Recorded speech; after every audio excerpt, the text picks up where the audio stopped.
So what is a Facebook system?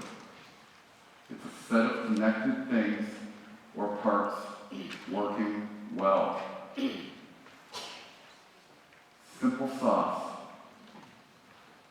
Private Facebook messages compounded with Facebook ads. Private Facebook messages compounded with a community page. Two things working together well. What do systems do?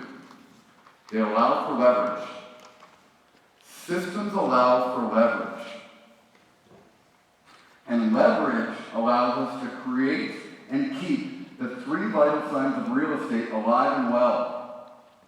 The three vital signs of real estate alive and well. Setting appointments, conducting appointments, and negotiating contracts. That's it, that's all. If you get lethal at it, you're going to have someone else do it for you so you get more quality of life. Setting appointments, conducting appointments, and negotiating contracts.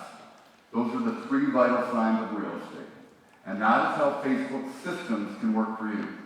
It's how any system can work for you.